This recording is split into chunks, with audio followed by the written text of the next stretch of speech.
সামান্য কত সময় আগে পানি হয়েছিল, যা পানি খুব দূর তো হামাই গেছিল। হামানির সাথে সাথে অনেক বই আমরা নষ্ট হয়েছে, নষ্ট হওয়ার সাথে সাথে কিছু বই তুলতে পারছি, আর বেশিরভাগ আমরা নষ্ট হয়েছে, যা আপনারা দেখতে পারবা।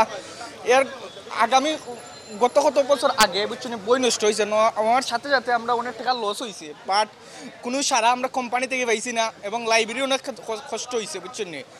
আফটার আফটার সাম 2200 আরও বেশি ক্ষতি হয়েছে, আমরা টাকা অনেক ক্ষতি হয়েছে। আজকে তো সামান্য ক্ষতি হয়েছে, বাট অনেক বই নষ্ট হয়েছে আমরা বেশি ফালাই বুঝছেন নি। বাট এগুলো আমরা পদক্ষেপ নেওয়া দরকার সকলের। দেউকা শিক্ষা প্রতিষ্ঠান হলো বই হলো মেইন, বই না তো শিক্ষা প্রতিষ্ঠান উন্নতি হইতে পারতো না। আসলে ভাইয়া আমাদের সিলেটে অল্পতে বৃষ্টি দিলে জলাবদ্ধতা সৃষ্টি হয়ে যায়।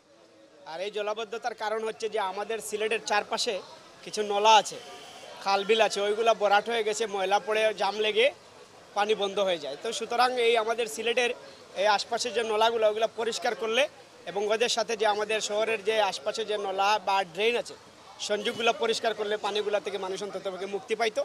আর এই অল্পতে বৃষ্টির কারণে ব্যবসা বাণিজ্য, স্কুল কলেজ, ছাত্রছাত্রী যাতায়াতে মানুষের দুর্ভোগ সৃষ্টি হয়।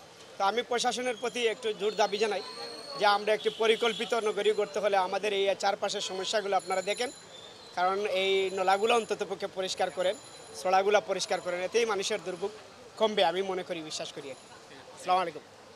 বৃষ্টি শুরু হয়েছে একটার দিকে, 3-4 ঘন্টা বৃষ্টি দিচ্ছে, আর এখানে পানি উঠতে পারছে না। পলিথিন দিয়ে মানে পানি আটকাইছি, মানে পলিথিন বস্তা দিয়ে পানিটারে আটকে দিয়েছি, মানে ঢুকতে পারছে না। অন্য দোকানের অবস্থা খুবই সিরিয়াস ভাইয়া। মোটামুটি আমরা দোকানটা কোনো ছোটো বাঁচি গেছে, অন্য দোকানের ভিতরে মার্কেটে পানি অনেক টুকরো, মানে সাংঘাতিক পানি।